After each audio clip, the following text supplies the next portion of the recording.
Hello दोस्तों, कैसे हैं आप सब। दोस्तों मैं हूं सीए पंकज सरावगी और आज की जो वीडियो है वो है सीएमए फाइनल स्टूडेंट्स के लिए। क्योंकि आज की वीडियो में हम डिस्कस करने वाले हैं जो मॉडल क्वेश्चन पेपर जून 2025 के लिए इंस्टीट्यूट ने स्ट्रेटेजिक कॉस्ट मैनेजमेंट का सेट 2 रिलीज किया है। आज हम उसका यहाँ पे सॉल्यूशन डिस्कस करने वाले हैं। तो इंस्टीट्यूट ने आईसीएमआई इंस्टीट्यूट ने मॉडल क्वेश्चन पेपर के सेट 2 रिलीज कर दिए हैं, जिसमें आज हम paper number 16 strategic cost management का सॉल्यूशन डिस्कस करने वाले। सबसे पहले तो ये पेपर का पैटर्न मैंने देख लिया है, चेक कर लिया है और पेपर के पैटर्न को देखकर आइडिया लग गया है कि सर इंस्टीट्यूट किसी भी तरीके का पेपर के पैटर्न में चेंज करने के मूड में नहीं है। जो हमारा दिसंबर 2024 का पेपर का पैटर्न था सेम पेपर का पैटर्न है। जो हमारा मॉडल क्वेश्चन पेपर सेट 1 का पैटर्न था सेम पैटर्न में आपको मॉडल क्वेश्चन पेपर सेट 2 भी दिया गया।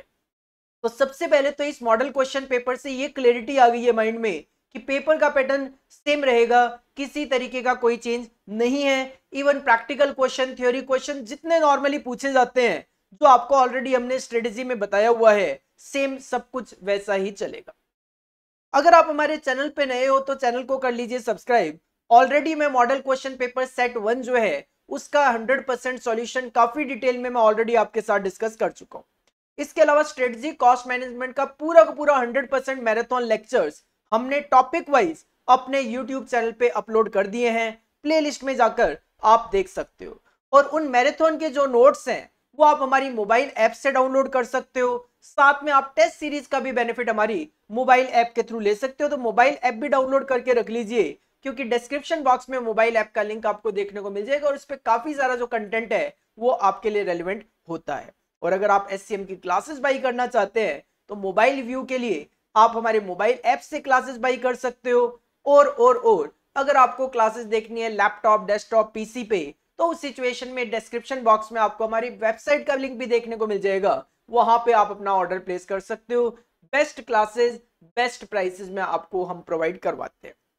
चलिए स्टार्ट करते हैं।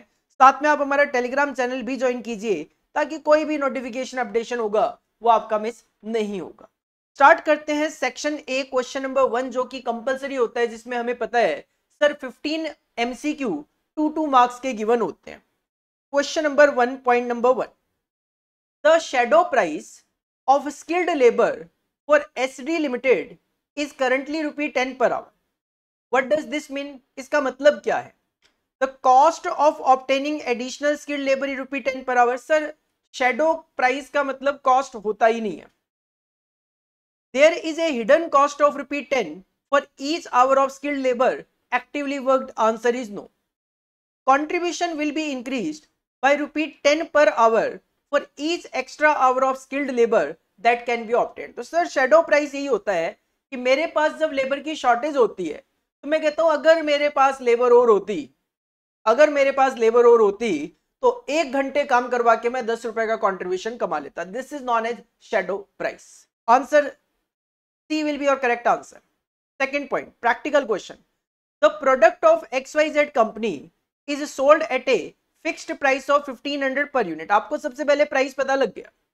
As per company's estimate, 500 units of the product are expected to be sold in the coming year। Sir 500 unit sale करेंगे ऐसी एक्सपेक्टेशन है।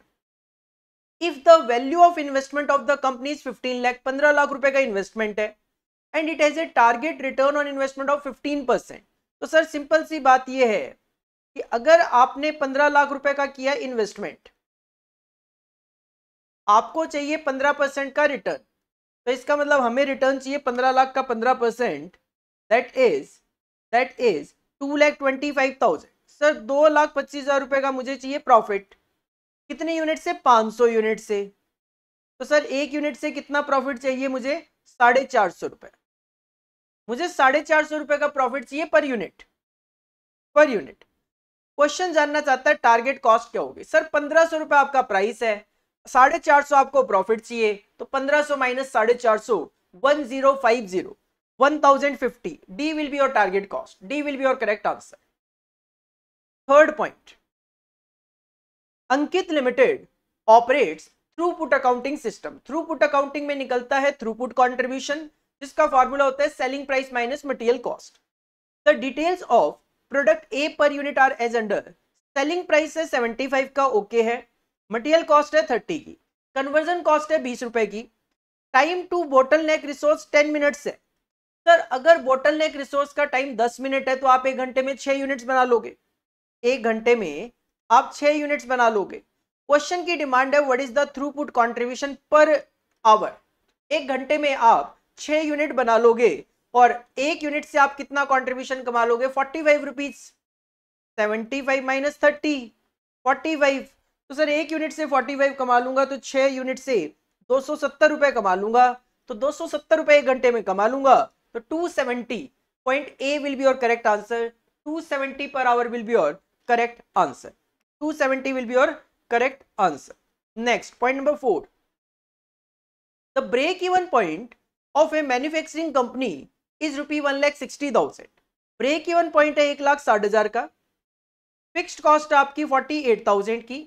वेरिएबल कॉस्ट है 12 रुपए पर यूनिट की। क्वेश्चन की डिमांड है पीवी रेशियो क्या होगा। Sir break even point given है 1,60,000 का। ब्रेक इवन पॉइंट का फॉर्मूला होता है fixed cost divided by PV ratio, ऐसा ही कुछ होता है।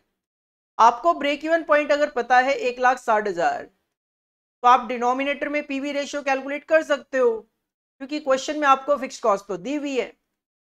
तो सर यहां से सीधा सीधा ही आपको आपका पीवीआर प्रॉफिट वॉल्यूम रेशियो पता चल जाएगा। That will come 30%। 30% will be your PV ratio. Next point number 5। Point number 5, XYZ limited has the following alternative plant activity level. आपको यहाँ पे 3 एक्टिविटी लेवल गिवन है, लेवल ई, लेवल एफ और level जी। Total cost की मैं बात करूं तो ई लेवल पे 1 लाख रुपए की कॉस्ट है, एफ लेवल पे 1.5 लाख रुपए की कॉस्ट है और जी लेवल पे 2 लाख रुपए की कॉस्ट है। नंबर ऑफ यूनिट्स की मैं बात करूं तो ई लेवल पे 5,000 यूनिट्स है, एफ लेवल पे 10,000 यूनिट्स है और जी लेवल पे 15,000 यूनिट है। If fixed overhead remain constant, तो क्वेश्चन कहता है fixed overhead cost per unit क्या होगी लेवल ई पे। तो सर सबसे पहले तो आप वेरिएबल कॉस्ट पर यूनिट निकाल लो। चेंज इन कॉस्ट हाईएस्ट और लोएस्ट लेवल में ले लूं तो हाईएस्ट लेवल पे 2 लाख रुपए की कॉस्ट है और लोएस्ट लेवल पे 1 लाख की। तो चेंज इन कॉस्ट है 1 लाख का, divided by number of units में चेंज की मैं बात करूं तो लोएस्ट और हाईएस्ट लेवल पे 10,000 यूनिट, मतलब लैक्स पॉइंट ऑफ व्यू से 0.10। तो सर ये आ गया 1 अपॉन में 0.10, 10 आ गया, सीधी सी बात है। 10 रुपए पर यूनिट आपकी वेरिएबल कॉस्ट है, और अगर 10 रुपए आपकी वेरिएबल कॉस्ट है, लेवल ई की बात चल रही है, तो 5,000 यूनिट बनाओगे तो 10 रुपए के हिसाब से 50,000 रुपए, 50,000 रुपए तो आपकी वेरिएबल कॉस्ट हो गई, जबकि आपकी टोटल कॉस्ट कितनी है 1 लाख। तो 50,000 रुपए आपकी फिक्स्ड कॉस्ट हो गई, 50,000 रुपए आपकी फिक्स्ड कॉस्ट हो गई। कितने यूनिट्स के पॉइंट ऑफ व्यू से? सर 5,000 के पॉइंट ऑफ व्यू से। तो 10 रुपए पर यूनिट है आपकी फिक्स्ड कॉस्ट भी होगी। A will be your correct answer. 10 रुपए पर यूनिट आपकी फिक्स्ड कॉस्ट भी होगी। Next question number 6। The tech company has fixed cost है 4 लाख रुपए की, वेरिएबल कॉस्ट जो है वो 75% ऑफ सेलिंग प्राइस है। सर अगर सेलिंग प्राइस का 75% वेरिएबल कॉस्ट होता है तो अगर जरूरत पड़े तो पीवी रेशियो 25% होगा। To realise profit of ₹1 lakh from sale of 5 lakh unit, 5 lakh unit बेचेंगे, 1 लाख रुपए का प्रॉफिट चाहिए, बताओ सेलिंग प्राइस क्या रखना है। तो सर इसके लिए आप फॉर्मूला यूज करोगे अपना सेल्स का। सेल्स का फॉर्मूला होता है fixed cost plus profit upon में कंट्रीब्यूशन पर यूनिट। सेल्स गिवन है 5 लाख यूनिट्स की, 5 लाख यूनिट्स की, फिक्स्ड कॉस्ट गिवन है 4 लाख रुपए की, प्रॉफिट चाहिए 1 लाख। तो सिंपल सी बात है कंट्रीब्यूशन पर यूनिट कितना होना चाहिए? सर कंट्रीब्यूशन पर यूनिट होना चाहिए 1 रुपए। पीवी रेशियो 25% है, कंट्रीब्यूशन 1 रुपए, तो सर सेलिंग प्राइस कितना हो गया? सर कंट्रीब्यूशन 1 रुपए है जो कि 25% को इंडिकेट करता है, क्योंकि परसेंटेज टर्म में जो कंट्रीब्यूशन है वो पीवी रेशियो है, अमाउंट टर्म में कंट्रीब्यूशन बोल देते हैं। तो इसका मतलब सेलिंग प्राइस जो है वो 4 रुपए आपका होगा। C will be your correct answer, ₹4। 4 रुपए आपका करेक्ट आंसर आएगा। Next question number 7। Question number 7 simple है। The objective function of a linear programming problem is z, that is objective function, is equal to 3x1 plus 2x2। अगर x1 10 होगा और x2 5 होगा तो z की value क्या होगी? सर 3 x1 अगर 10 है प्लस 2 x2 अगर 5 है तो ये हो गया टोटल 40। तो z की वैल्यू क्या होगी 40। Simple, B will be your correct answer. Next question number 8, for a cost function if tc is equal to 3q square 7q plus 12 then mc is. तो सर यहाँ पे ये जो ऑप्शन गिवन है इसके हिसाब से ये 3q स्क्वायर प्लस 7q होगा प्लस 12। तो सिंपल सी बात है, जब आप इसको इक्वेशन में कन्वर्ट करोगे, डेरिवेटिव निकालोगे तो it will B 2 3q plus 7, तो ये हो जाएगा 6q plus 7, 6q plus 7। D will be your correct answer, 6q plus 7। Next question number 9। Question number 9 की अगर मैं बात करूं तो क्वेश्चन नंबर 9 जो एमसीक्यू है 2 नंबर के लिए वो एक तरीके से गलत होगा। रीजन बीइंग कि अभी के लिए गलत है, बाकी एग्जाम में अगर ये क्वेश्चन आएगा तो एग्जाम में पास्ट एक्सपीरियंस यही कहता है हमारा कि लर्निंग कर्व का क्वेश्चन है, इसके नीचे आपको लॉग और एंटी लॉग की वैल्यू गिवन होगी। अगर लॉग और एंटी लॉग की वैल्यू गिवन हो तो क्वेश्चन को बहुत इजीली सॉल्व किया जा सकता है एमसीक्यू में भी। लेकिन इस तरीके के क्वेश्चन में अगर लॉग वगैरह की वैल्यू नहीं गिवन है तो 2 नंबर के लिए थोड़ा सा लेंदी कैलकुलेशन ही बन जाती है। कैसे? कहते हैं how long will it take to produce the 5th unit. कहते हैं 5th यूनिट बनाने के लिए बताओ कितना टाइम लगेगा विद 85% लर्निंग रेट। अगर लर्निंग का जो रेट है वो 85% हो, how long will it take to produce the 5th unit with 85% learning rate. अगर 3rd यूनिट जो है उसके लिए 13 घंटे लगे, अगर 13 घंटे लगे 3rd यूनिट के लिए, तो बताओ 5th यूनिट के लिए कितना टाइम। अब पहली यूनिट का टाइम तो गिवन है नहीं कि मैं सीधा सीधा कैलकुलेशन कर दूं, तो आपको इसमें सबसे पहले तो क्या करना पड़ेगा, ये जो 3rd यूनिट गिवन है इसकी हेल्प से आपको पहले तो 1st यूनिट का टाइम कैलकुलेट करना पड़ेगा।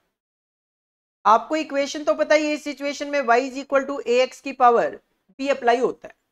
अब अगर मैं 3rd यूनिट के हिसाब से कैलकुलेशन करूं तो ये y तो गिवन आपको 13 घंटे, a निकालना चाह रहे हो 1st यूनिट का टाइम, x 3 यूनिट के लिए फिलहाल की पावर b। सर b 85%, अगर मैं लर्निंग रेट की बात करूं तो इसके इंडेक्स की वैल्यू होती है -0.235। ध्यान देना, एग्जाम पॉइंट ऑफ व्यू से डरने की बिल्कुल जरूरत नहीं है। एग्जाम में आपको लर्निंग रेट भी गिवन होंगे, लॉग एंटी लॉग की वैल्यू भी गिवन होगी। अगर मैं इसको सॉल्व करता हूं पूरा लॉग के अकॉर्डिंगली तो मेरी a की वैल्यू कैलकुलेट होके आ जाती है, मैंने ऑलरेडी सॉल्व कर रखा है इसको, तो इसकी a की वैल्यू कैलकुलेट होके आ जाती है राउंड ऑफ में। अगर मैं बात करूं राउंड ऑफ में ये 17 घंटे आ जाता है, राउंड ऑफ में ये 17 आवर्स के आसपास आ जाएगा, 16.8 समथिंग कैलकुलेट होके आ रहा है, तो 17 घंटे आप इसको बोल सकते हो। और ये जब a 17 मिल जाएगा तो आप y is equal to ax की पावर b अप्लाई करके दोबारा से आप कैलकुलेशन कर पाओगे 5 यूनिट के लिए। a आपको पता चल गया यहाँ पे 17। अब हम 5th यूनिट के लिए कैलकुलेशन कर सकते हैं, लर्निंग रेट तो यही रहेगा 0.2345। जब इसको सॉल्व किया जाए तो सर इस y की जो वैल्यू है that is average time per unit जो है लॉग एंटी लॉग अप्लाई करने के बाद ये आ रहा है अप्रॉक्स 11.7 के आसपास, जो कि नियरेस्ट टू 11.5 है, वी कैन से 11.5 के आसपास ही ये आ रहा है। तो वो तो जब आपको क्वेश्चन में लॉग एंटी लॉग की वैल्यू गिवन होगी तो आपको एग्जैक्ट आंसर फाइंड आउट होने वाले हैं। तो C will be your correct answer. But 2 नंबर के हिसाब से अगर लॉग एंटी लॉग की वैल्यू ना गिवन हो तो गलत है, बट एग्जाम में हमारा पास्ट एक्सपीरियंस ये है हमेशा लर्निंग कर्व के क्वेश्चन में आपको लॉग एंटी लॉग की वैल्यू गिवन होती है, और एमसीक्यू 2 नंबर में अगर पूछना है तो बिल्कुल गिवन होगी ही होगी। तो इस क्वेश्चन को लेकर ज्यादा डरने की जरूरत नहीं है, हो सकता है बहुत सारे बच्चों से सॉल्व ना हुआ हो। पहले आपको इसमें 1st यूनिट की वैल्यू कैलकुलेट करनी पड़ेगी, y is equal to ax की पावर b, जिसमें डेटा रखोगे, सॉल्व करोगे लॉग एंटी लॉग, a आएगा 17 घंटे।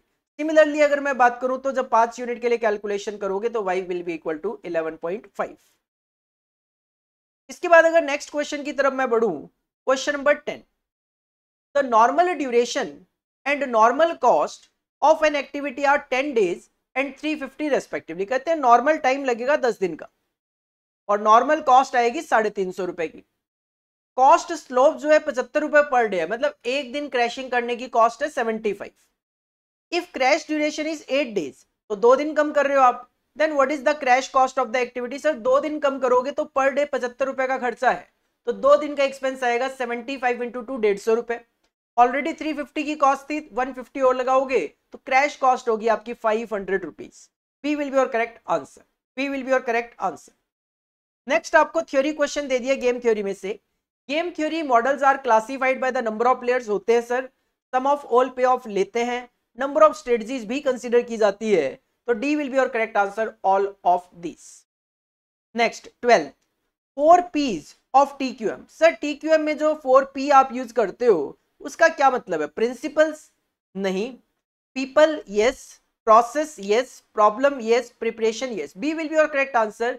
4 P जो होते हैं TQM के, people, process, problem and preparation. 13th what is the opportunity cost of making a component part in a factory giving no alternative use? Sir कोई alternative use नहीं है तो उसकी अपॉर्चुनिटी कॉस्ट 0 होती है। D will be your correct answer. 14 hashtag script ends is related to which type of programming language? Sir ये Python language होती है। B will be your correct answer. और लास्ट है which one of the following is not a spreadsheet? इनमें से क्या spreadsheet नहीं है? गूगल शीट है, MS एक्सेल है, ई व्यूज। सर ई व्यूज जो है वो कोई स्प्रेडशीट नहीं होती, विजुअलाइजेशन टूल्स में कवर किया जाता है। तो 15th will be your correct answer. तो ये 15 MCQ आपको दिए गए हैं, इजी है। अगर मैं लर्निंग कर्व वाला जो MCQ है उसको एक बार छोड़ के बाकी बात करूं तो 14 MCQ तो आपको इसमें काफी इजी देखने को मिल रहे हैं। जो 9th MCQ लर्निंग रेट है ये भी इजी हो जाएगा एग्जाम में आएगा तो, क्योंकि आपको वहां पे बिल्कुल मेरे हिसाब से लॉग एंटी लॉग की वैल्यू गिवन होगी, क्योंकि अदरवाइज तो लॉग एंटी लॉग 2 नंबर के क्वेश्चन में आप कैलकुलेटर पे भी सॉल्व करते हो तो आपके 2 बार कैलकुलेशन करोगे, एक बार लॉग फिर एंटी लॉग फिर लॉग एंटी लॉग, आपके 3-4 मिनट 5 मिनट चले जाएंगे। तो 2 नंबर के लिए इतना टाइम तो कंज्यूमिंग कोई समझदारी वाली बात नहीं है। तो आपको इसके अंदर फैक्टर वो लॉग और एंटी लॉग की वैल्यू 100% दे दी जाएगी एग्जाम पॉइंट ऑफ व्यू से। पास्ट एग्जामिनेशन पेपर भी आप चेक कर सकते हो, ऑलरेडी दिया हुआ होता है। इसके बाद सेक्शन बी में जैसा कि हमें ऑलरेडी पता है सर 7 क्वेश्चंस होते हैं जिसमें से हमें 5 क्वेश्चन अटेम्प्ट करने होते हैं। और SCM की मैं बात करूं तो SCM में आपको सीधे सीधे 2 क्वेश्चन तो 14 मार्क्स के ही देखने को मिल जाया करते हैं। जैसे आप देख सकते हो क्वेश्चन नंबर 5 और क्वेश्चन नंबर 7, 2 क्वेश्चन तो सीधे सीधे 14 मार्क्स के आते हैं, बाकी जो है उसमें आपके 2-2 पार्ट कर दिए जाते हैं 7-7 मार्क्स के। यही पैटर्न चल रहा है SCM का काफी टाइम से, दिसंबर 2023 के एग्जाम से सेम पैटर्न इंस्टीट्यूट फॉलो कर रहा है सभी पेपर्स के पॉइंट ऑफ व्यू से। इवन 3 क्वेश्चन जो है वो 14 मार्क्स के देखने को मिल रहे हैं, क्योंकि क्वेश्चन नंबर 2 जो है वो भी पूरा 14 मार्क्स का ही है यहाँ पे। और ये इवेल्युएशन ऑफ ऑर्डर में से क्वेश्चन गिवन है। ए manufacturing company currently operating at 80% capacity has received an export order from Middle East। Company अभी तो 80% कैपेसिटी पे काम कर ही रही है करंटली, लेकिन इनको अब बाहर से एक एक्सपोर्ट ऑर्डर मिल रहा है which will utilize 40% of the capacity of the factory। तो हर एक फैक्ट्री की कैपेसिटी तो 100% ही होती है, ऑलरेडी 80% यूज कर रहे हैं तो आइडल केवल 20 था, लेकिन एक्सपोर्ट ऑर्डर जो आ रहा है वो 40% का आ रहा है।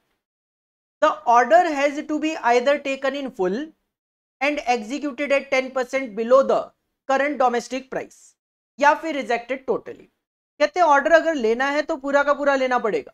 ऐसा नहीं कि मैं बोलूं कि मेरे पास 20% कैपेसिटी फालतू पड़ी हुई है, मेरे को आधा कॉन्ट्रैक्ट दे दो आधा किसी और को दे दो, नहीं, लेना है तो पूरा 40% कैपेसिटी का, नहीं तो पूरा का पूरा रिजेक्ट करना पड़ेगा।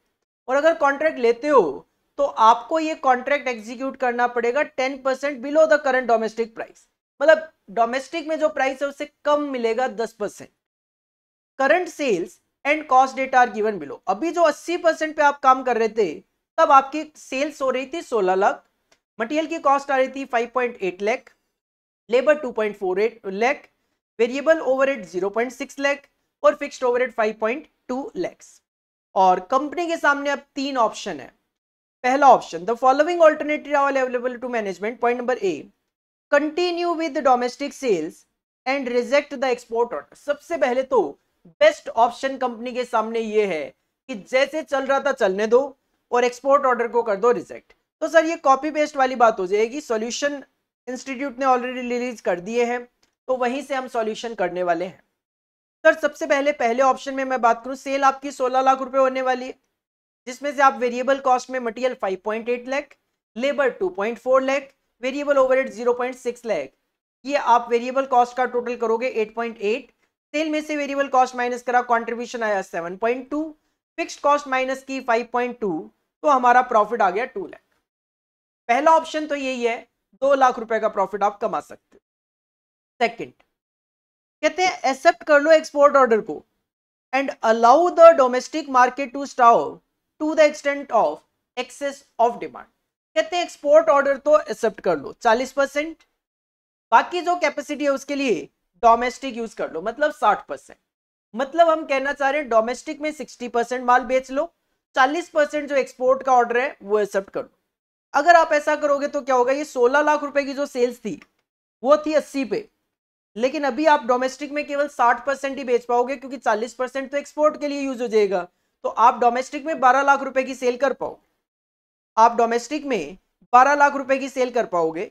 और जो एक्सपोर्ट है 40% का 16 लाख रुपए की आपकी सेल थी 80 पे, तो 40 पे बनती है 8 लाख।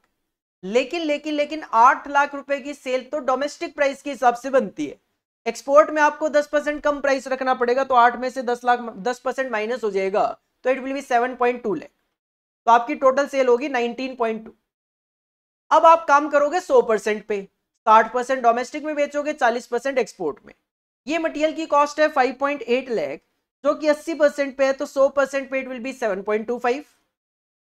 ये जो वेजेस की कॉस्ट है 2.4 लाख, ये है 80% पे, तो 100 पे इट विल बी 3 लाख। ये जो आपका वेरिएबल ओवरहेड है 0.6 लाख, ये है आपका 80% के अकॉर्डिंगली, तो 100 के अकॉर्डिंगली 0.75 लाख। तो वेरिएबल कॉस्ट का टोटल आ जाएगा 11। 19.2 सेल में से माइनस करोगे, वेरिएबल कॉस्ट कंट्रीब्यूशन आ गया 8.2, फिक्स्ड कॉस्ट में कोई चेंज है नहीं, तो 5.2 एज इट इज, तो आप प्रॉफिट 3 लाख का कमा पाओ। तो ऑप्शन ए से बढ़िया तो ऑप्शन 2 लग रहा है, लेकिन एक ऑप्शन और भी है हमारे पास, सी कहते हैं इंक्रीज कर लो अपनी कैपेसिटी इस तरीके से so as to accept the export order, export order भी ले लूं and maintain the domestic demand, domestic demand को भी मीट आउट कर लो। मतलब हम कहना चाह रहे हैं डोमेस्टिक में जैसे बेच रहे थे बेचते रहो, साथ में ये ऑर्डर भी ले लो। इस सिचुएशन में आपको 80 प्लस 40 120% पे काम करना पड़ेगा। 120 पे करने के लिए कैसे करोगे, तो कहते हैं परचेज करेंगे एडिशनल प्लांट, थोड़ा सा एडिशनल प्लांट खरीदेंगे, जिससे इंक्रीजिंग 10% कैपेसिटी, हमारी 10% कैपेसिटी बढ़ जाएगी। मुझे 120 करना है, 10% बढ़ जाएगी तो 110 पे तो पहुंच जाऊंगा, लेकिन इसके लिए मेरी फिक्स्ड कॉस्ट बढ़ जाएगी कितना, 65,000। तो पहले जो मेरी 5.2 लाख की फिक्स्ड कॉस्ट होती थी वो 65,000 से बढ़ जाएगी। साथ में 100 प्लस 10 110 पे तो पहुंच गए, लेकिन मुझे तो 120 करना है कैपेसिटी, तो बची हुई 10% कहते हैं वर्किंग ओवर टाइम, बाकी के लिए ओवर टाइम करवा लो at 1.5 time the normal rate, जो भी नॉर्मल रेट पे करे उसका 1.5 गुना पे कर देना, to meet balance of required capacity, जो भी 10% बैलेंस है उसके लिए। क्वेश्चन की डिमांड वही है, evaluate each of the above alternative and suggest the best one. तो सर तीसरे ऑप्शन में ये 16 लाख की सेल तो आप कर ही लोगे, इसके अलावा बाहर जो 7.2 की सेल चल रही थी वो भी कर लोगे, तो 16 plus 7.2 it will B 23.2 lakh की सेल हो जाएगी। ये डोमेस्टिक, ये एक्सपोर्ट 23.2। अब आप काम करोगे 120% पे, तो आपकी मटेरियल की कॉस्ट थी 5.8 80 पे, तो 120 पे हो जाएगी 8.7 लाख। आपकी जो वेजेस, नॉर्मल वेजेस की कॉस्ट, ओवर टाइम की बाद में बात कर लेंगे, नॉर्मल वेजेस की कॉस्ट 2.4 लाख थी 80 पे, तो 120 पे ही हो जाएगी 3.6 लाख, 3.6 लाख। आपकी वेरिएबल ओवरहेड की कॉस्ट जो 0.6 थी 100 पे, 0.6 थी 80 पे, तो 120 पे 1.5 गुना होकर 0.9 हो जाएगी। साथ में ओवर टाइम की मैं बात करता हूं तो ध्यान देना, 100% तो कैपेसिटी होती है, 10% कैपेसिटी आप यहां पे मीट आउट कर लोगे, मतलब ओवर टाइम मुझे कराना पड़ेगा 10% के लिए। अगर मैं लेबर की बात करूं, 2.4 की कॉस्ट है 80 के लिए, तो 10 के लिए कॉस्ट बनती है 0.3। सर ये नॉर्मल कॉस्ट है, ओवर टाइम में आपको 1.5 गुना पे करना है, 1.5 का मतलब 1.5 गुना, तो वन टाइम तो मैं ऑलरेडी ले ही चुका हूं इसके अंदर। जब मैंने यहाँ पे कैलकुलेशन करी कि 2.4 है 80 के लिए, 120 के लिए कितना, नॉर्मल वेजेस तो ले ही चुका हूं, अब केवल ओवर टाइम लेना है जो कितना है हाफ, हाफ मतलब 50%, तो ये आ जाएगा 0.15, 15,000 रुपए जो है वो ओवर टाइम आ जाएगा। सेम क्वेश्चन ऑलरेडी करा हुआ है आपने अपनी क्लासेस में तो, और इवन आई थिंक मैंने आपको मैराथन में भी ये क्वेश्चन कराया हुआ है, फिगर चेंज के साथ हो सकता है। ये हमारी कॉस्ट आ गई, वेरिएबल कॉस्ट 13.35, जिसको सेल में से माइनस किया, कंट्रीब्यूशन आ गया 9.85, फिक्स्ड कॉस्ट पहले 5.2 थी, जो 65,000 से बढ़ जाएगी तो 5.85 हो जाएगी, तो आपका प्रॉफिट आएगा 4 लाख। ए ऑप्शन में 2 लाख, बी ऑप्शन में 3 लाख, सी ऑप्शन में 4 लाख। सर ऑप्शन सी जो है that should be selected due to highest profit. Next question की तरफ अगर बढ़े, क्वेश्चन नंबर 3, तो क्वेश्चन नंबर 3 के 2 पार्ट कर दिए गए। पार्ट ए जो है वो आपको 7 मार्क्स का दे दिया है फ्रॉम ट्रांसफर प्राइसिंग, और पार्ट बी जो है वो आपको टारगेट कॉस्टिंग में से एक छोटा सा 7 मार्क्स का क्वेश्चन दे दिया है, जो हमने वर्कबुक में भी ऑलरेडी सॉल्व किया था अभी कुछ दिन पहले। क्वेश्चन नंबर 3A देखो, a company is organised on decentralised lines with each manufacturing division operating as a separate profit centre. हर एक division as a profit centre है। Each division has full authority to decide on sale of the division output to outsiders and to other division. हर एक division को अपनी अपनी authority है कि मैं बाहर माल बेचूं, दूसरे डिवीजन को ट्रांसफर करूं, अपनी अपनी पूरी रिस्पॉन्सिबिलिटी है और अपने अपने डिसीजन है। Division C has always purchased its requirement of a component from division A. Division C division A से कुछ परचेज करती है, ठीक है, but when informed that division A was increasing its selling price to ₹150, the manager of division C decided to look at outside supplier। अब division A के जो manager हैं वो अपने प्रोडक्ट के प्राइसिंग बढ़ा रहे हैं, तो डिवीजन सी आउटसाइड ऑप्शन देख रहे हैं। Division C can buy the component from an outside supplier for ₹135। 135 रुपए में आप बाहर से बाई कर सकते हो, जबकि डिवीजन ए 150 रुपए मांग रहे हैं। But division A refuses to lower its price in view of its need to maintain its return on the investment। पर डिवीजन ए के मैनेजर ने मना कर दिया 135 रुपए पे, रीजन बीइंग उनका कहना है कि मुझे भी तो अपना आरओआई मेंटेन करना है। The top management has the following information. अगर हम बात करें तो सी की जो एनुअल परचेज डिमांड है वो 1000 यूनिट्स की है। ए की वेरिएबल कॉस्ट आती है 120 रुपए और फिक्स्ड कॉस्ट होती है इसकी 20 रुपए की। 3 डिमांड है। Point number 1, will the company as a whole benefit if division C buy the component at ₹135 from an outside supplier. Sir बिल्कुल भी नहीं, क्योंकि बाहर से ये खरीदेंगे तो 1000 इंटू 135 इनको पे करना पड़ेगा 1,35,000, जबकि वेरिएबल कॉस्ट तो केवल और केवल 1,20,000 ही होती, तो इनको 15,000 रुपए का नुकसान होगा एज ए कंपनी। 15,000 रुपए का नुकसान होगा। सेकेंड ऑप्शन कहते हैं if division A did not produce the material for division C, it could use the facility for other activities resulting in a cash saving of 18,000। तो क्या डिवीजन सी को बाहर से खरीदना चाहिए? सर बिल्कुल खरीदना चाहिए। क्यों खरीदना चाहिए?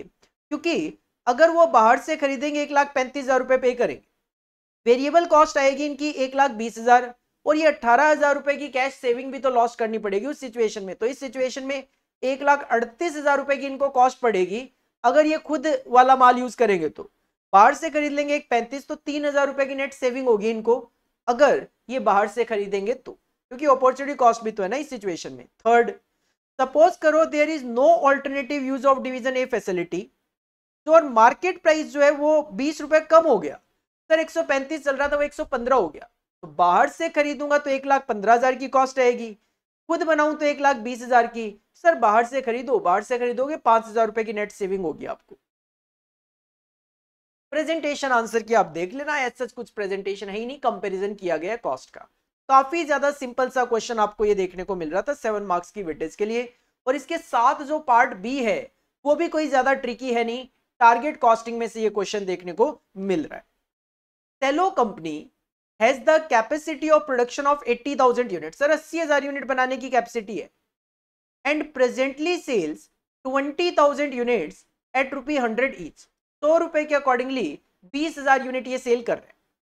The demand is sensitive to selling price and it has been observe that for every reduction of ₹10 in selling price demand double हो जाएगी। मतलब अगर मैं इस 100 को 90 कर दूं तो 20 40 हो जाएगा, फिर ये 90 से 80 कर दूंगा तो 40 डबल होकर 80 हो जाएगा। तो किस इस तरीके से ये सेलिंग प्राइसिंग है कि सर 20,000 यूनिट आप बेच रहे हो 100 रुपए के हिसाब से, अगर सेलिंग प्राइस को 10 रुपए कम करोगे तो डिमांड हो जाएगी डबल, मतलब 20 से 40, फिर 10 रुपए कम करोगे तो 40 से 80। बस यहीं तक जानना है क्योंकि आपकी कैपेसिटी 80,000 ही है। क्वेश्चन की पहली डिमांड काफी ज्यादा simple, calculate the target cost at full capacity अगर प्रॉफिट मार्जिन मेरा 25% है। तो सर सेलिंग प्राइस हमने कहा 80 रुपए रखो, आपकी टोटल कैपेसिटी 100% आ गई, और अगर इस पे 25% आपको प्रॉफिट चाहिए तो 80 का 25% 20 रुपए प्रॉफिट चाहिए, 20 रुपए प्रॉफिट चाहिए तो 60 रुपए आपका टारगेट कॉस्ट है। पहली रिक्वायरमेंट तो काफी ज्यादा सिंपल। सेकंड पॉइंट थोड़ा सा ट्रिकी है, कहते हैं what should be the cost reduction scheme at full capacity. Full capacity पे ही कॉस्ट में कितना रिडक्शन करना पड़ेगा इफ अगर प्रेजेंट लेवल पे 40% of cost is variable. Present level पे जो कॉस्ट आ रही है आपकी वो 40% उसमें वेरिएबल कॉस्ट है, बची हुई फिक्स्ड कॉस्ट होगी, और फिक्स्ड कॉस्ट जो है वो आपकी 36 लाख है। तो सबसे पहले तो आपको प्रेजेंट लेवल पे अपनी कॉस्टिंग कैलकुलेट करनी पड़ेगी। प्रेजेंट लेवल क्या आपका 20,000 यूनिट का और 100 रुपए पर यूनिट। तो देखो सिंपल सी बात है, प्रेजेंट लेवल मेरा क्या है 100 रुपए पर यूनिट का है, मेरा टारगेट प्रॉफिट क्या है 25%। तो अगर मैं इसमें 25% प्रॉफिट मार्जिन की बात करूं तो 75 रुपए आपकी टोटल कॉस्ट है। एज पर क्वेश्चन इस 75 का 40%, 75 का 40% 30 रुपए जो है वो वेरिएबल कॉस्ट है आपकी। कब? जब आप 30 रुपए आपकी वेरिएबल कॉस्ट है, 30 रुपए आपकी वेरिएबल कॉस्ट है। वेरिएबल कॉस्ट की अगर मैं बात करूं नंबर ऑफ यूनिट के हिसाब से होगी। अगर मैं फुल कैपेसिटी की बात करूं तो 80,000 यूनिट बनाऊंगा तो 30 रुपए के हिसाब से मेरी कॉस्ट आ जाएगी 24 लाख। ठीक है सर, फिक्स्ड कॉस्ट तो फिक्स ही रहेगी, 36 लाख है तो 36 लाख, मतलब फुल कैपेसिटी पे मेरी टोटल कॉस्ट कितनी होगी 60 लाख, 60 लाख रुपए। 60 लाख रुपए मेरी फुल कैपेसिटी पे मेरी टोटल कॉस्ट होगी। और टारगेट कॉस्ट क्या था आपका सर? टारगेट था 60 रुपए पर यूनिट का, 80,000 यूनिट, तो टारगेट कॉस्ट है 48 लाख। आपकी कॉस्ट आ रही है 60 लाख, टारगेट है 48 का, तो आपको 12 लाख रुपए का कॉस्ट में रिडक्शन करना पड़ेगा, 12 लाख रुपए का कॉस्ट में रिडक्शन करना पड़ेगा। तीसरा पॉइंट इजी है, कहते हैं अगर रेट ऑफ रिटर्न 16% हो तो बताओ ज्यादा से ज्यादा इन्वेस्टमेंट कितना करना पड़ेगा फुल कैपेसिटी पे। तो सर सबसे पहले तो चेक करो कि मैं जब सेल करूंगा फुल कैपेसिटी पे 80,000 यूनिट, किस प्राइस पे? 80 रुपए के हिसाब से, 80 रुपए के हिसाब से, तो मेरी सेल वैल्यू क्या जनरेट होकर आती है 64 लाख। मेरी टारगेट कॉस्ट क्या थी 48 लाख, तो मेरा प्रॉफिट कितना है 16 लाख। क्वेश्चन है रेट ऑफ रिटर्न 16% है तो इन्वेस्टमेंट बताओ। तो अगर 16 लाख रुपए जो प्रॉफिट आपको कमाना है दैट विल इंडिकेट 16%, तो सर आपको 100 लाख रुपए का इन्वेस्टमेंट करना पड़ेगा। तो थोड़ा सा सेकंड और थर्ड पॉइंट जो है वो आपको थोड़ा सा ध्यान से करना है। सेम क्वेश्चन हमने ऑलरेडी कुछ ही दिनों पहले वर्कबुक में भी मैंने आपको ये क्वेश्चन कराया था, सेम क्वेश्चन वर्कबुक में भी मेंशन था, गिवन था। इसके बाद अगर आप क्वेश्चन नंबर 4 की तरफ बढ़ते हो तो क्वेश्चन नंबर 4 के दो पार्ट है, बड़े छोटे छोटे से। छोटे इसलिए दिखाई दे रहे हैं क्योंकि पार्ट बी तो थ्योरी है और पार्ट ए जो है वो आपको एक्टिविटी बेस्ड कॉस्टिंग में से कुछ ज्यादा ही छोटा क्वेश्चन गिवन है। इतना छोटा क्वेश्चन नॉर्मली देखने को एक्टिविटी बेस्ड कॉस्टिंग में से एग्जाम में नहीं मिलता है, बट एमक्यूपी में देखने को मिल रहा है। Question number 4 part A, simple question, activity based costing, production overhead of XYZ manufacturer private limited for 500 units of product X R. Machine oriented activity की कॉस्ट है 1,35,400, मटेरियल ऑर्डरिंग ओवरहेड की cost है 69,570। मशीन ओरिएंटेड के लिए आपको machine hours बताए हैं जो 1.5 आवर्स पर यूनिट है, तो 500 यूनिट के लिए 750 हो जाएंगे, और number of material order 6 per unit है तो 500 यूनिट के लिए 3,000 हो जाएगी। रॉ मटेरियल की कॉस्ट 300 रुपए पर यूनिट, लेबर की कॉस्ट 150 रुपए, टोटल कॉस्ट बताओ कितनी होगी। सिंपल है, काफी ज्यादा सिंपल है। 135,400 डिवाइडेड बाई 750 घंटे करोगे तो यहाँ पे आंसर तो ऑलरेडी इंस्टीट्यूट ने प्रोवाइड कराए हुए हैं, चेक करवा देता हूँ। सर मशीन ओरिएंटेड एक्टिविटी की कॉस्ट है 500 यूनिट के लिए 135,400, नंबर ऑफ मशीन आवर 1.5 घंटा पर यूनिट है तो 500 के लिए इट विल बी 750, तो 1,35,400 की कॉस्ट है 750 आवर्स के लिए तो ये 180.53 पर आवर आ गया, और एक यूनिट को बनाने के लिए 1.5 घंटा लगेगा, तो 1.5 घंटे के लिए कॉस्ट हो जाएगी 270.80। सिमिलरली मटेरियल ऑर्डरिंग की कॉस्ट है 69,570, नंबर ऑफ मटेरियल ऑर्डर हो जाएंगे 6 पर यूनिट है, तो 500 यूनिट के लिए 3000 हो जाएंगे। तो 69,570 की कॉस्ट है 3000 ऑर्डर के लिए, तो एक ऑर्डर की कॉस्ट 23.19 है, और एक यूनिट के लिए 6 ऑर्डर है, तो एक यूनिट के लिए 139.14 की कॉस्ट है। बस मटेरियल 300 ले लो, लेबर 150 रुपए ले लो। मटेरियल 300 ले लिया, लेबर 150 रुपए ले लिया। मशीन से रिलेटेड कॉस्ट 270.8 और मटेरियल से related cost 139.14। Your answer will be 859.94। That will be your total cost answer. Simple question था 7 नंबर के पॉइंट ऑफ व्यू से। और बी पार्ट में आपको एक थ्योरी क्वेश्चन देखने को मिल जाता है यहाँ पे, जो कि हमें पता है कि एचसीएम में एक सिंगल 7 मार्क्स का थ्योरी क्वेश्चन देखने को मिलता है। Quality impact all aspect of an organisation. बिल्कुल सर, क्वालिटी मैटर करती है and can result in significant cost. बिल्कुल, क्वालिटी कॉस्ट भी ज्यादा हो सकती है। These costs are generally classified into 2 broad categories। बिल्कुल 2 broad categories होती है इनकी। एक होती है क्वालिटी कंट्रोल करने की कॉस्ट, तो एक होती है क्वालिटी फेलियर की cost. Discuss the differences between these 2 categories with example. तो इसका भी अगर आप आंसर देखोगे तो क्वालिटी कंट्रोल में 2 कॉस्ट आती है, एक आती है प्रिवेंशन कॉस्ट और एक आती है अप्रेजल कॉस्ट। सिमिलरली जो क्वालिटी फेलियर होता है उसमें भी 2 कॉस्ट आती है, इंटरनल फेलियर और एक्सटर्नल फेलियर। एक बार आप इसको थियोरेटिकली रीड करके देख सकते हो। बाकी एससीएम जैसे सब्जेक्ट में जिसमें आपको केवल और केवल एक 7 मार्क्स का थ्योरी क्वेश्चन देखने को मिलता है, 2 क्वेश्चन की पूरे 14 मार्क्स की चॉइस मिलती है, तो मैं तो बिल्कुल सजेस्ट नहीं करता कि आप इस तरीके के प्रैक्टिकल पेपर में थ्योरी क्वेश्चन अटेम्प्ट करने की कोशिश करो। रीजन ये है सर, हमारे पास बाकी काफी सारे ऑप्शन है, तो हम वैसे भी प्रैक्टिकल तो कुछ छोड़ के जाते नहीं है। प्रैक्टिकल हम 100% अच्छे से प्रिपरेशन अगर करके जा रहे हैं तो हमें ये थ्योरी क्वेश्चन अटेम्प्ट करने की बिल्कुल भी जरूरत नहीं पड़ने वाली है। इसके बाद अगर आप क्वेश्चन नंबर 5 की तरफ बढ़ते हो, तो क्वेश्चन नंबर 5 आपको फुल फ्लेज 14 मार्क्स का question standard costing variance analysis में से यहां पे देखने को मिल रहा है। Question number 5। Next question, question number 5। The summarised result of A company for the 2 years ended 31st December 2023 and 24 are given below। आपके पास 2023 और 24 का एक तो सेल्स गिवन है, बढ़ी है सर सेल, डायरेक्ट मटेरियल की कॉस्ट बढ़ी है, वेजेस की कॉस्ट बढ़ी है, वेरिएबल ओवरहेड की कॉस्ट बढ़ी है, फिक्स्ड ओवरहेड की कॉस्ट बढ़ी है, और प्रॉफिट भी आपके 40 से 90 हो गए। कहते हैं as a result of reorganisation of production methods and extensive advertisement campaign use, the company was able to secure an increase in selling prices by 10% during the year 2024 as compared to previous year। एक तो आपका selling price 10% से बढ़ा है, ध्यान देना। मतलब ये जो 600 है और ये 770 हो गया, इसके अंदर 10% इंक्रीज जो है वो तो ड्यू टू सेलिंग प्राइस है। तो आप कह सकते हो सर ये जो 770 है, ये जो 770 आपको दिखाई दे रहा है, ये 110% ऑफ सेलिंग प्राइस के अकॉर्डिंगली है पिछले साल के, तो ये 110% है। मतलब ये है अगर सेलिंग प्राइस में कोई इंक्रीज नहीं होता, अगर सेलिंग प्राइस में कोई इंक्रीज नहीं होता तो ये 770 नहीं 700 ही दिखता। 770 डिवाइड बाई 110 करूं परसेंट तो ये 700 ही दिखाई देता। मतलब 70 का जो इंक्रीज है, 700 से 70 का जो इंक्रीज है वो तो ड्यू टू सेलिंग प्राइस है, वो तो ड्यू टू सेलिंग प्राइस है। बाकी जो 100 का इंक्रीज है वो तो 70 जो है वो तो प्राइस की वजह से है, प्राइस बढ़ना तो फेवरेबल होता ही है। बाकी जो इंक्रीज है कौन सा, 100 का इंक्रीज जो है वो ड्यू टू वॉल्यूम वेरिएंस है, वो ड्यू टू वॉल्यूम वेरिएंस है।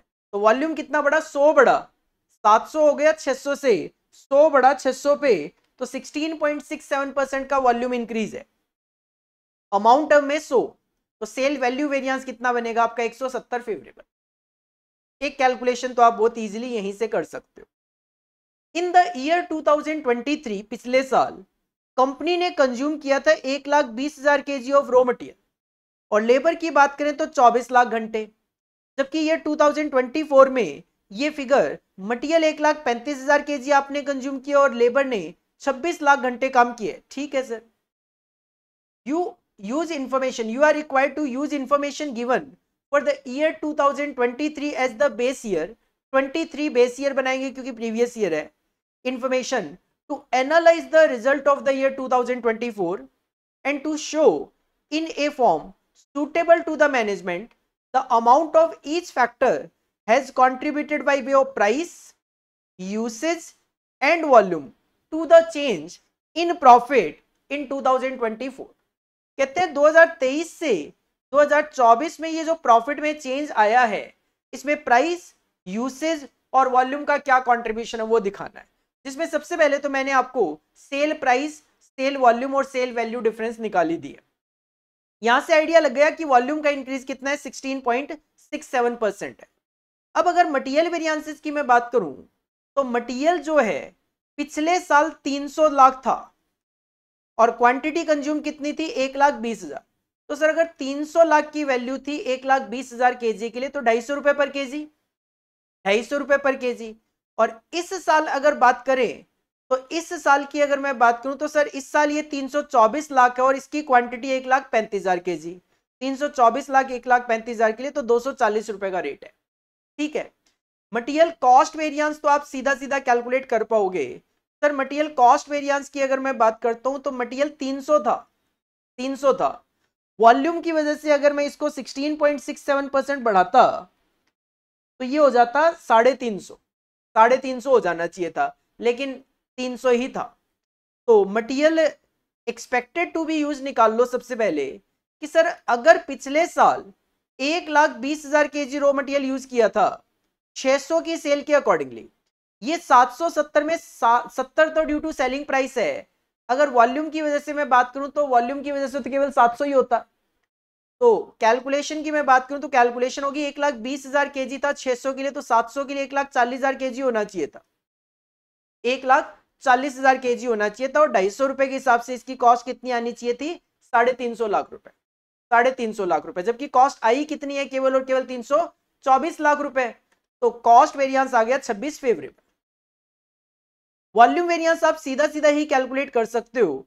पिछले साल की वैल्यू थी 300, वॉल्यूम में डिफरेंस आया 16.67%, तो 300 का 16.67% सीधा सीधा आप 50 कैलकुलेट कर सकते हो. और ये 50 एडवर्स ही होगा. रीजन बीइंग सर वॉल्यूम बड़ा है तो कॉस्ट तो बढ़ेगी. इसके बाद यूसेज वेरिएंस का फॉर्मूला होता है standard quantity. Sir standard quantity होनी चाहिए थी 1,40,000 माइनस एक्चुअल क्वांटिटी आपने यूज करी है 1,35,000 मल्टीप्लाई बाय स्टैंडर्ड प्राइस था 250 रुपए, तो ये आ जाएगा 12.5 लाख फेवरेबल. और प्राइस वेरिएंस का भी सीधा सीधा फॉर्मूला यूज कर लो. स्टैंडर्ड प्राइस था 250, एक्चुअल प्राइस है 240, multiply by actual quantity consume करी आपने 1,35,000, तो ये आ जाएगा 13.5 lakh favourable. Similarly labour variances में जाओगे तो लेबर आवर्स जो है, लेबर आवर पिछले साल कितने थे, 24 लाख. इस साल कितने हैं, 26 लाख. पिछले साल कितने थे, 24 लाख, और इस साल कितने हैं, 26 लाख. सर 24 लाख जो था वो था 600 के अकॉर्डिंगली. पिछले साल 600, इस बार 700. 600 के अकॉर्डिंगली, तो 700 के अकॉर्डिंगली होना कितना चाहिए था, 28 लाख आवर्स. बट काम हो गया 26 लाख घंटों में, अच्छी बात है. रेट की बात करोगे तो कॉस्ट आपकी पिछले साल थी 120 लाख, 24 लाख घंटों के लिए तो 5 रुपए का रेट. इस साल आपकी कॉस्ट है 1,37 लाख 26 लाख घंटों के लिए, तो रेट आएगा 5.269. स्टैंडर्ड कॉस्ट की मैं बात करूं तो 28 लाख घंटे लगने चाहिए थे, 5 रुपए के हिसाब से 140 लाख की कॉस्ट आनी चाहिए थी, जबकि कॉस्ट केवल 137 लाख है. तो सर 3 लाख फेवरेबल है हमारे लिए. तो कॉस्ट वेरिएंस तो वॉल्यूम वेरिएंस आप सीधा सीधा 16.66% निकाल सकते हो. 120 का 16.66 निकालोगे 20 आएगा, तो एडवर्स ही, क्योंकि वॉल्यूम में इंक्रीज हुआ है तो कॉस्ट बढ़ेगी. एफिशिएंसी वेरिएंस का फॉर्मूला होता है standard hours 28 lakh minus actual hours 26 lakh multiply standard rate 5 रुपए, 10 लाख रुपए फेवरेबल आ जाएगा. और रेट वेरिएंस होता है स्टैंडर्ड रेट 5 रुपए minus actual rate 5.269 multiply actual hours 26 lakh घंटे, it will be 7 lakh adverse. 7 lakh adverse. Similarly variable overhead variances के लिए जाते हैं तो ये 60 है और ये 69 है. तो स्टैंडर्ड वेरिएबल ओवरहेड की मैं बात करूं सर 60 था, 16.67% आपका वॉल्यूम बढ़ा, तो ये 70 हो जाना चाहिए था, ये 70 हो जाना चाहिए था, जबकि हुआ कितना है 69, तो 1 लाख रुपए फेवरेबल है ये। तो standard variable overhead rate per hour निकालोगे तो सर 60 लाख रुपए का खर्चा था 24 लाख घंटों के लिए, तो 2.5 रुपए का रेट आया, जबकि एक्चुअल में 69 लाख का एक्सपेंस है 26 लाख घंटों के लिए, तो 2.65 का रेट आ गया। वॉल्यूम वेरिएंस तो आप सीधा सीधा 16.67% निकाल दो 60 का, that will be 10 lakh adverse. Efficiency variance का फॉर्मूला वही standard hours 28 lakh minus actual our 26 lakh multiply standard rate 2.5 रुपए का, तो 5 लाख फेवरेबल आ जाएगा। Expenditure is nothing, rate variance होता है, तो स्टैंडर्ड रेट 2.5 रुपए, actual rate 2.65 multiply actual our 26 lakh, तो ये 4 लाख एडवर्स आ जाएगा।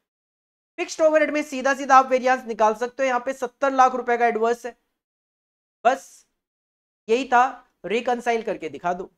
सर प्रॉफिट पिछले साल 40 था, इसमें वेरिएंसेस की बात करोगे तो सेल प्राइस वेरिएंस आपने ऊपर 70 फेवरेबल निकाला, प्राइस वेरिएंस आपने 100 फेवरेबल निकाला, टोटल 170 फेवरेबल निकाला। प्रॉफिट था 2023 के लिए 40, बिल्कुल ठीक है। मटेरियल वेरिएंसेस में आपने वॉल्यूम वेरिएंस निकाला है 50 एडवर्स, जो कि एडवर्स ही आएंगे वॉल्यूम, क्योंकि वॉल्यूम बड़ा है तो कॉस्ट बढ़ेगी। यूसेज वेरिएंस फेवरेबल था 12.5, प्राइस वेरिएंस फेवरेबल था 13.5, तो ये 26, ये 50 है ही, तो नेट आ गया 24 एडवर्स।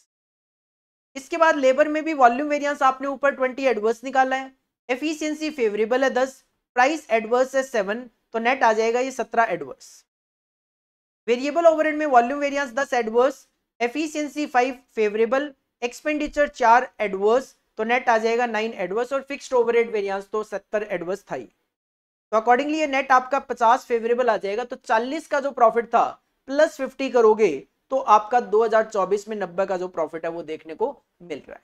तो इन क्वेश्चंस में पहले भी मैंने वर्कबुक में भी सेम क्वेश्चन कराया था, फिगर चेंज थी, मैंने वहां पे ही बोला था इस तरीके के क्वेश्चन में आपको एक वॉल्यूम वेरिएंस जो होता है वो एडिशनल निकालना होता है मटेरियल, लेबर और वेरिएबल ओवरहेड के अंदर, क्योंकि सेल्स में तो ऑलरेडी वॉल्यूम होता ही है, फिक्स्ड ओवरहेड में वॉल्यूम की जरूरत नहीं होती, केवल कॉस्ट वेरिएंस से काम चल जाता है। इसके बाद अगर आप क्वेश्चन नंबर 6 की तरफ बढ़ते हो तो क्वेश्चन नंबर 6 से आपका स्टार्ट हो जाता है क्यूटी वाला पार्ट, क्वांटिटेटिव एप्टीट्यूड कह सकते हो आप, तो क्यूए वाला पार्ट यहां से स्टार्ट हो जाता है, जिसको आप कुछ बच्चे ओएम वाला पार्ट भी बोलते हैं, क्योंकि सीएमए इंटर में ये सारे पार्ट्स नॉर्मली ओएम में देखने को मिलते हैं। तो ओएम वाले जो पार्ट्स हैं, ओएम वाले जो पार्ट्स है मैं डिस्कस आपके साथ कर रहा हूं, बट उतना डिटेल में डिस्कस नहीं कर पाऊंगा जितना कि हम नॉर्मल वाला जो कॉस्टिंग वाला पार्ट करते हैं। रीजन बीइंग, मैं ऑलरेडी आपको एससीएम वर्कबुक पे सॉल्यूशन जब करा रहा था तब भी मैंने आपको बताया कि इनमें क्या होता है, इनमें लाइन रिडक्शन होता है, या फिर कहीं पे भी पेनल्टी सेम आ गई, मैं रो वाइज अलॉट कर रहा हूं, यहां पे इन्होंने कॉलम वाइज अलॉट कर दिया है, हालांकि फाइनल आंसर जो है वो आपका सेम आएगा और सेम आना भी चाहिए। तो अजम्पशंस बेस चलता है थोड़ा सा, जिसकी वजह से जितना पॉसिबल हो पाएगा वो मैं आपके साथ यहाँ पे डिटेल में डिस्कस करने की कोशिश कर रहा हूँ। बाकी इन क्वेश्चन के पॉइंट ऑफ व्यू से मेरा सजेशन यही है कि कोई भी नया क्वेश्चन नहीं है, क्लियर मैं कर दूं, क्वेश्चन नंबर 6, 7, 8 मैंने चेक कर लिए हैं, किसी भी तरीके का कोई नया क्वेश्चन क्या कोई नया पॉइंट भी इनमें नहीं है। तो इन क्वेश्चंस को करने की बजाय आपके लिए बेटर यह है कि मैंने जो आपको मैराथन करवाया है, ट्रांसपोर्टेशन के क्वेश्चन के लिए ट्रांसपोर्टेशन का देख लो, सिमुलेशन के लिए सिमुलेशन का देख लो, मैक्सिमा मिनिमा के नेटवर्क एनालिसिस के लिए नेटवर्क एनालिसिस का देख लो, मैक्सिमम गेम थ्योरी के लिए गेम थ्योरी का देख लो, बिजनेस फोरकास्टिंग के लिए बिजनेस फोरकास्टिंग का देख लो। सर सारे के सारे टॉपिक्स के मैराथन ऑलरेडी अपलोड किए हुए हैं यूट्यूब चैनल पे, वो आप देखोगे, उसमें आपको कॉन्सेप्चुअल क्लैरिटी भी मिलेगी और सॉल्यूशन थोड़ा और ज्यादा डिटेल में वहां पे मैंने डिस्कस करे हुए हैं। क्वेश्चन नंबर 6A, सर ये क्वेश्चन साफ साफ दिखाई दे रहा है, ट्रांसपोर्टेशन का 7 मार्क्स का क्वेश्चन है। The product of two plant A and B are to be transported to 3 warehouses W1, W2, W3। दो प्लांट है, 3 वेयर हाउस है। The cost in 100 of transportation of each unit from plant to warehouses are indicated in the table below. किस plant से कौन से ware house में माल जाएगा, क्या कॉस्टिंग आएगी, वो गिवन है। Also provided are the supply capacity of the plant and the demand of the 3 warehouses. तो आप चेक करोगे प्लांट ए और बी की जो कैपेसिटी है वो तो केवल 800 है, लेकिन जो वेयर हाउसेज की डिमांड है वो 1100 है। तो सर ये एक अनबैलेंस्ड मैट्रिक्स है। तो आपको इसको बैलेंस्ड में कन्वर्ट करने के लिए आपको 300 यूनिट की क्वांटिटी का एक डमी प्लांट यहां पे इंट्रोड्यूस करना पड़ेगा, जिसकी कॉस्ट जो है वो ऑफ कोर्स आप जीरो कंसीडर करोगे। Find the optimum distribution schedule and calculate the associated cost of transportation. तो सर इसका सॉल्यूशन तो इंस्टीट्यूट ने दिया है, बट उसको क्वेश्चन आंसर की फॉर्म में समझ पाना थोड़ा सा मुश्किल होता है। सबसे पहले तो जो मैट्रिक्स में डेटा गिवन था वो कॉपी किया, फिर चेक किया, तो हमें क्वेश्चन को पढ़कर ही पता लग गया था सर यहाँ पे 300 यूनिट की जो कैपेसिटी है वो कम है, तो आपको एक डमी रो इंट्रोड्यूस करनी पड़ेगी 300 यूनिट के लिए। तो यहाँ पे प्लांट सी के नाम से डमी इंट्रोड्यूस कर दी है, क्वांटिटी 300 लिख दी है, डमी होने की वजह से इसकी जो वैल्यूज है वो जीरो रहेगी। तो ये आपके पास पूरी की पूरी मैट्रिक्स बन के तैयार हो गई, बैलेंस्ड मैट्रिक्स में कन्वर्ट कर दिया आपने। अब इसमें आप पेनल्टीज अप्लाई करोगे, पेनल्टीज के रूल्स मैं आपको ऑलरेडी मैराथन में बता चुका हूं, वर्कबुक में बता चुका हूं। सर दो मिनिमम जो वैल्यूज होती है उनके बीच का डिफरेंस लिया जाता है। जैसे यहाँ पे आप देखोगे तो 17 और 25 का डिफरेंस 8 आ जाएगा, यहाँ पे 10 और 15 का डिफरेंस 5 आ जाएगा, और यहाँ पे तो ऑफकोर्स 0 ही आएगा। तो 8, 5 और 0 सेम आपको कॉलम वाइज करना है। 25, 15, 0, तो सर 0 और 15 का डिफरेंस 15, यहाँ पे 0 और 10 का डिफरेंस 10, यहाँ पे 0 और 18 का डिफरेंस 18। हाईएस्ट पेनल्टी 18 थी, तो यहाँ पे आप अलॉटमेंट करोगे इस कॉलम में वहां पे जहां पे कम से कम कॉस्ट है। तो सर जीरो कॉस्ट है, तो यहाँ पे जो डिमांड है वो है 200 यूनिट की, जबकि अवेलेबिलिटी जो है वो है 300 यूनिट की। डिमांड जो है वो 500 यूनिट की। डिमांड जो है, एक बार चेक कर लेता हूँ क्वेश्चन में, W3 की डिमांड क्या है सर, 500 है। W3 की डिमांड 500 है, अवेलेबिलिटी 300 है, तो विच एवर इज लोअर होता है तो ये 300 का यहाँ पे अलॉटमेंट हो जाएगा। 300 का अलॉटमेंट होते ही यहाँ पे जो ये प्लांट सी है ये हो जाएगा खत्म, और W3 की अभी भी रिक्वायरमेंट बच जाएगी 200 यूनिट की। फिर से दोबारा से डमी कैलकुलेट होगी, ए में सेम रहेगा 8 यूनिट, बी में सेम रहेगा 5 यूनिट। कॉलम वाइज चेंज हो जाएगा क्योंकि एक लाइन यहाँ पे कट हो चुकी है। 15 और 25 का डिफरेंस 10, 10 और 17 का डिफरेंस 7, 18, 25 का डिफरेंस 7। सर हाईएस्ट पेनल्टी 10 है, तो इस कॉलम के अंदर जहां पे मिनिमम कॉस्ट है दैट इज 15, यहाँ पे अलॉटमेंट हो जाएगा। बी के पास अवेलेबिलिटी जो है वो है 500 की, लेकिन जो डिमांड है W1 की वो 300 की, तो विच एवर इज लोअर, तो यहाँ पे 300 का अलॉटमेंट हो जाएगा। तो W1 की जो डिमांड है वो खत्म हो जाएगी, और यहाँ पे 500 यूनिट जो थी वो केवल और केवल 200 यूनिट बच जाएगी। फिर से पेनल्टीज कैलकुलेट होगी। 17 और 25 का डिफरेंस 8, 10 और 18 का डिफरेंस 8, यहाँ पे 10 और 17 का डिफरेंस 7, 18, 25 का डिफरेंस 7। तो सर यहाँ पे 8 और 7 है, बस यहीं पे ऑल्टरनेटिव आने शुरू हो जाते हैं। सर मैं फर्स्ट रो में भी कर सकता हूँ, सेकंड में भी कर सकता हूँ। यहाँ पे इन्होंने शायद सेकंड में पहले किया है, तो अगर इसमें अलॉटमेंट कर दूं मैं, तो इसके अंदर सबसे कम कॉस्ट जो है वो 10 है, क्योंकि इसमें कॉस्ट क्या है, 17 है कम, इसमें 10 है, तो इसमें 10 पे अलॉटमेंट कर देते हैं।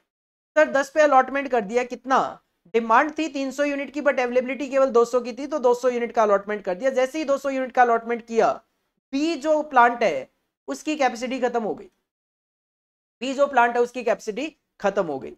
बस अब कोई आपको अलग से पेनल्टी वगैरह निकालने की जरूरत नहीं है, बचा हुआ अलॉटमेंट कर दो। सर ए जो है 100 यूनिट का अलॉटमेंट W2 में चला जाएगा, और बचा हुआ 200 यूनिट का अलॉटमेंट W3 में चला जाएगा, तो W2 और 3 की डिमांड भी सेटिस्फाई हो जाएगी, और ए की जो अवेलेबिलिटी थी वो भी कंप्लीट हो जाएगी।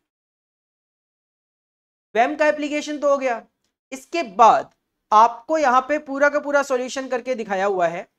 हालांकि 7 मार्क्स में ये पूरा का पूरा जो सॉल्यूशन है वैलिड तो नहीं लगता, बट यहाँ पे इंस्टीट्यूट ने करके दिया हुआ है। इसके लिए हम देखा करते हैं सबसे ज्यादा अलॉटमेंट कहाँ पे है। फर्स्ट रो में 2 अलॉटमेंट, सेकंड रो में 2 अलॉटमेंट, थर्ड रो में 1।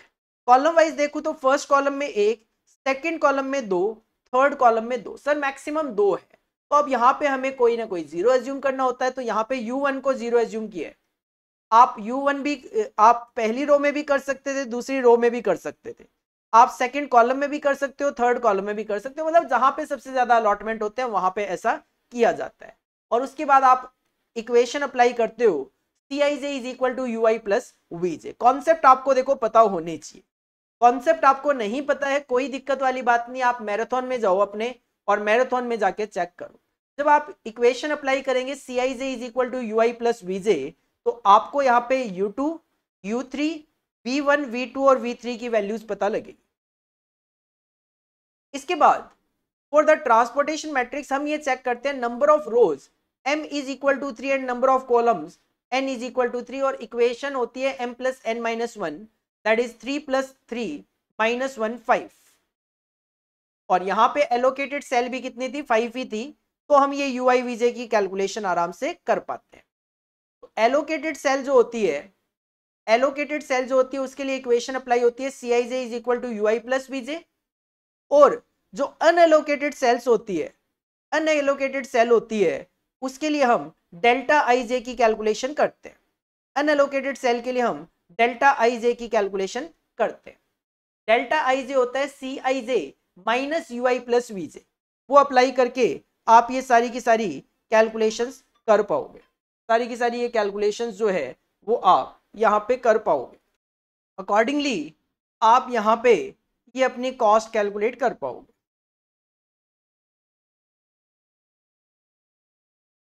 तो ये चीज आप तभी समझ पाओगे जब आपको सारे के सारे रूल्स वगैरह पता होंगे कि सर किस तरीके से क्या फॉर्मूला अप्लाई होता है, एलोकेटेड सेल्स के लिए कैलकुलेशन ui प्लस vj कैसे कैलकुलेट की जाती है, और अनएलोकेटेड सेल्स के लिए किस तरीके से हम डेल्टा ij कैलकुलेट करते हैं Cij minus ui plus vj। Accordingly आप ये कैलकुलेशन कर पाओगे। तो मेरा सजेशन ट्रांसपोर्टेशन में यही है कि आप ना वर्कबुक करने की जरूरत है ट्रांसपोर्टेशन में, ना आपको ये एमक्यूपी वगैरह ये क्वेश्चन करने की जरूरत है ट्रांसपोर्टेशन में।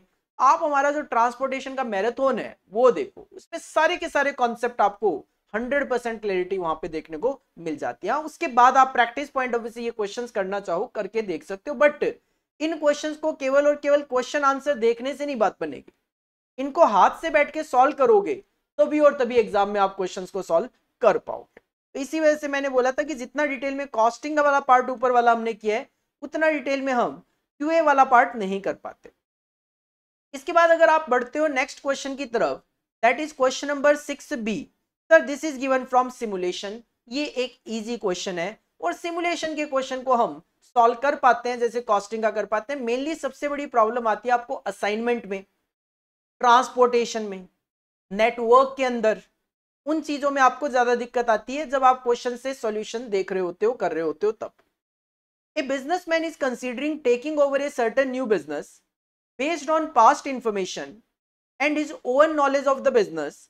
He works out the probability distribution of the monthly cost and sale revenue as given here. Sir हमारे पास यहाँ पे कॉस्ट गिवन है जिसकी प्रोबेबिलिटी भी गिवन है, और रेवेन्यू गिवन है उसकी भी आपके पास यहाँ पे प्रोबेबिलिटी गिवन है। And use the following sequence of random number for estimating cost and revenue. Prepare the probability distribution of the monthly net revenue.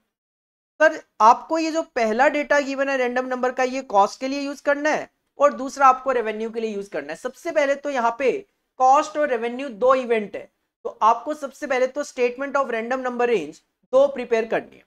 सबसे पहले कॉस्ट कॉपी कर लिया है क्वेश्चन से 17, 18, 19, 20, 21। इसकी प्रोबेबिलिटी कॉपी कर ली है 0.1, 0.1, 0.4, 0.2, 0.2। ठीक है, क्यूमुलेट कर लो प्रोबेबिलिटी को 0.1 plus 0.1, 0.2 plus 0.4, 0.6 plus 0.2, 0.8 plus 0.2, 1। Random number range तैयार करोगे 0 से 9, 10 से 19, 20 से 59, 60 से 79, 80 to 99। सिमिलरली रेवेन्यू कॉपी करेंगे 19, 20, 21, 22, 23 और 24। 19 से लेकर 24,000 तक प्रोबेबिलिटी कॉपी कर लेंगे 0.1, 0.1, 0.2, 0.4, 0.154, 0.05। सर ये प्रोबेबिलिटी हो गया कॉपी। इसके बाद क्यूमुलेट कर लेते हैं इसको 0.1 plus 0.1, 0.2 plus 0.2, 0.4 plus 0.4, 0.8 plus 0.15, 0.95 plus 0.05, 1 आ जाएगा। रैंडम नंबर रेंज तैयार करेंगे 0 से 9, 10 to 19, 20 से 39, 40 से 79, 80 to 94, 95 to 99। फिर इसके बाद आप टेबल तैयार करेंगे कॉस्ट और सेल्स की, जिसमें आपको ढेर भर के डेटा गिवन है क्योंकि 20 नंबर्स गिवन है। तो यहाँ पे मंथ में हमने 1, 2, 3, 4, 5, 6, 7 एक लॉन्ग लिस्ट है, 8, 9, 10, 11, 12, 13, 14, 15, 16, 17, 18, 19, 20 गिवन है। सबसे पहले हम यहाँ पे कॉस्ट के जो रैंडम नंबर है वो यहां से कॉपी कर लेंगे 82 से लेकर 10 तक। 82, 84, 28, 82, 36, 92, 73, 91, 63, 29, 27, 26, 92, 63, 83, 02, 10, 39, 10 और 10। ये कॉपी पेस्ट है, रैंडम नंबर कॉपी पेस्ट है जो आपको क्वेश्चन में गिवन है। फिर आपको क्या करना है, इस रैंडम नंबर को देखकर कॉस्ट लिख लेनी है। सर रैंडम नंबर को देखकर कॉस्ट लिख लेनी है। 82 आ जाएगा आपका 80 से 99 में 21,000 आ जाएगा। 84 भी इसी में आएगा 21। 28 आ जाएगा 20 से 59 में तो 19,000। 82 वही 21,000। 36 आएगा 20 से 59 में 19,000। 92 भी लास्ट वाली कैटेगरी में आएगा 80 से 99 में 21,000। तो इसी तरीके से देखकर आप क्या करेंगे, यहाँ पे कॉस्ट जो है वो लिख लेंगे। रैंडम नंबर रेंज की टेबल में देखकर उसके अकॉर्डिंगली यहाँ पे कॉस्ट लिख लेंगे। उसके बाद जो रैंडम नंबर गिवन आपके पास सेल्स के 39, 72, 38, 29, 71, 83, 19, 72, 92, 59, 49, 39, 72, 94, 04, 92, 72, 18, 9 और 00 ये कॉपी कर लेंगे।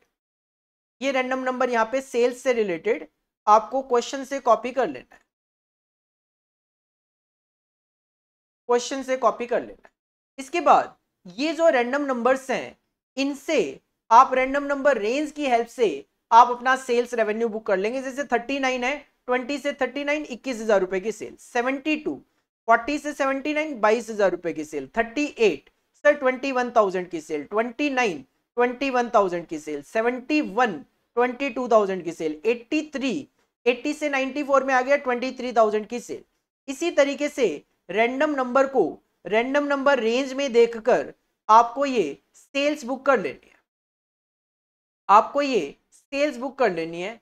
और देन आपको लास्ट में नेट रेवेन्यू निकालने के लिए क्या करना है, सेल्स में से कॉस्ट माइनस करनी है। 21 minus 21, 22 minus 21, 21 minus 19, 21 minus 21, 22 minus 19, 23 minus 21, 20 minus 21।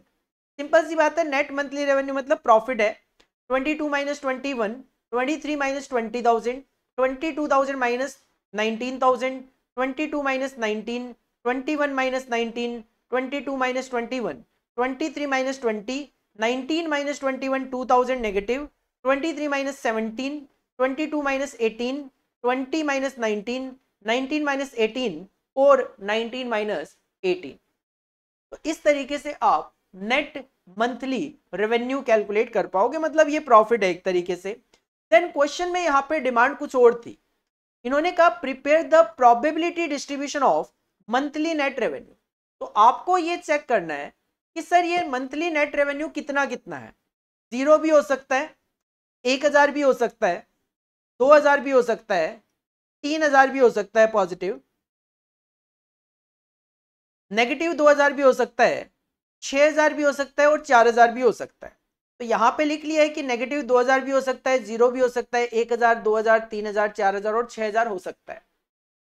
बस इसकी प्रोबेबिलिटी निकाल दो। कैसे सर, चेक कर लो कि जो 0 है वो कितनी बार है। 1 2 3 बार है, कितने में से 20, तो 3/20, 3/20 0। नेगेटिव 2,000 केवल एक बार है तो 1/20। 1,000 कितनी बार है वो चेक कर लो। सर 1,000 ही आ रहा है, 1 2 3 4 5 6, तो 6/20 हो जाएगा। 2,000 कितनी बार आया चेक कर लो, 1 2 3, तो 3/20 आ जाएगा। 3,000 5 बार है, 4,000 एक बार है, 6,000 एक बार है। तो बस इस तरीके से बोला जाता है कि प्रोबेबिलिटी आपको बतानी है नेट मंथली रेवेन्यू। तो ये वाला पॉइंट जो है वो हो सकता है आपके लिए थोड़ा सा नया हो, क्योंकि ये पॉइंट जो है वो आप हर क्वेश्चन में अप्लाई नहीं कर रहे, हर क्वेश्चन में अप्लाई नहीं कर रहे, काफी कम जगह जो है ये एप्लीकेशन एक आध क्वेश्चन में ही देखने को मिलता है। इसके बाद अगर आप क्वेश्चन नंबर 7 की तरफ बढ़ते हो तो क्वेश्चन नंबर 7 आपको नेटवर्क एनालिसिस में से गिवन है। और इस क्वेश्चन को मैं यहाँ पे आपके साथ बिल्कुल डिस्कस नहीं कर रहा, इसके लिए मेरा 100% आपको सजेशन ये है, मैंने आपको मैराथन के अंदर क्रैश का एक क्वेश्चन कराया हुआ है, क्रैशिंग का। सर बस वो क्वेश्चन आप जाके कर लो, वो क्वेश्चन आप जाके कर लो, वो ज्यादा बेटर है। रीजन बीइंग, ये क्रैशिंग का क्वेश्चन जो है, ये जो क्रैशिंग का क्वेश्चन है, इसमें क्रैशिंग आपको करनी है बार बार। मैं बिल्कुल भी आपका इस पॉइंट ऑफ टाइम पे टाइम वेस्ट नहीं करना चाहूंगा, क्योंकि मेरा ये मानना है, आप अगर MQP सेट 2 का सॉल्यूशन देख रहे हो तो आपने 100% मेरा मैराथन भी देखा होगा नेटवर्क एनालिसिस का। नहीं देखा है तो जाइए प्लेलिस्ट में देख लीजिए।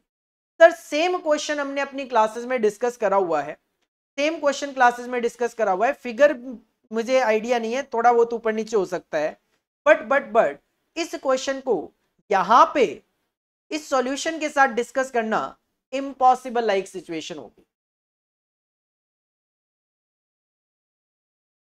इसके बाद अगर मैं बात करता हूं क्वेश्चन नंबर 8 की, तो क्वेश्चन नंबर 8 जो है, पार्ट ए आपको गेम थ्योरी में से गिवन है और पार्ट बी आपको बिजनेस फोरकास्टिंग में से गिवन है। पार्ट ए देख लेते हैं सबसे पहले। Question number 8A, the management of A company is negotiating with its union for revision of hourly wages of its employees, and the management deployed a consulting firm who has prepared a payoff matrix for the purpose which indicates the additional hourly cost in rupee to the company. It is shown below. ये आपके पास additional cost given है, ठीक है। It is shown below. You being a part of the consulting firm have to assist the management in selecting the best strategy, calculate the value of the game, analyse how is it going to affect the company's cost. तो यहाँ पे 4 strategies है, M1, 2, 3 and 4, और यहाँ पे union की strategy है U1, U2, U3 and U4। Solution आपके पास है यहाँ पे। सबसे पहले यहाँ पे क्या किया गया है, सबसे पहले यहाँ पे मैट्रिक्स को कॉपी कर लिया। सर यूनियन की स्ट्रेटजीज एंड मैनेजमेंट की स्ट्रेटजीज, क्योंकि यूनियन चाहेगा मैक्सिमम और मैनेजमेंट चाहेगा मिनिमम। तो ये जो क्वेश्चन का डेटा था ये कॉपी कर लिया यहां से। ये जो मैट्रिक्स की एडिशनल आवरली कॉस्ट वैल्यू जो है ये यहां पे कॉपी पेस्ट हो चुकी है।